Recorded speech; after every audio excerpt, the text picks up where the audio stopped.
errors happen. So in this video I'm going to show you how to fix things in a player record, and also how to fix results in a pairing sheet, and even how to go back around if needed. So let's say we were going to, I'm going to go back around right now so we can see how this works. Round 4 we've already completed here. If we need to go back, we can go to pairings and we can back up to a previous round. It'll ask us to what round we want to back up to. We're going to back up to 3 here.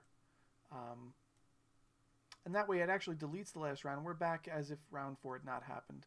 This is a useful tool if you, let's say, you've done pairings and somebody shows up very late and you need to undo those pairings so that you can get that person in, making sure that there's no not an odd number and there's no bye for the round. So backing up using this pairings back up to a previous round can be really, really useful.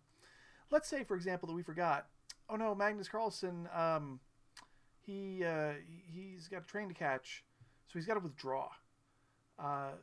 That's why he had to back up the round. So if we double click on Magnus and we hit withdrew, that will take him out. So he is no longer eligible to play. And then after we can go back in and do pairings. So we'll pair our next round, we'll hit OK to pair, and we get our pairings. And you'll see here, I get a bye because I'm the lowest rated player in the lowest rated score group.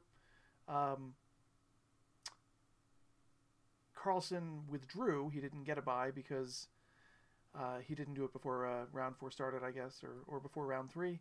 So we only have 4 games, and we're just going to say, oh, we entered them all as draws, and boy, look at that standings, and isn't that great?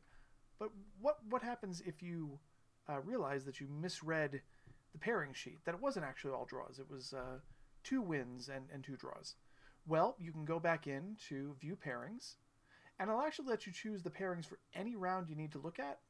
So if it's 1, 2, 3, or 4, you need to go back and change things. Hopefully you don't have to go back to a previous round to change a result, but if you did, you could do it that way.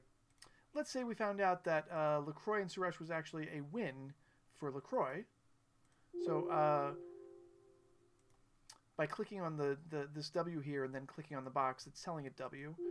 Or I can, with the box highlight, I can hit a W. It'll say result has changed. Proceed, and it gives me a little bell for warning, and I hit OK, and it does that. And let's say in this one, Sabina also won. Okay. So we've changed these things. We hit OK, and now you notice the cross table changes now that it's been updated. Okay. Bottom line is, SwissSys is very easy to fix any mistakes you might make. You can always double click on a player record to change things as needed, to withdraw them, to give them a 0-point bye if they need it, to flag them for some reason. Perhaps they need to update their membership. You can always revert or go back around if you need to by going to pairings and back up to a previous round. And you can always go into a specific round and edit the results in case you made an input mistake. Hopefully this is helpful should you run into these problems.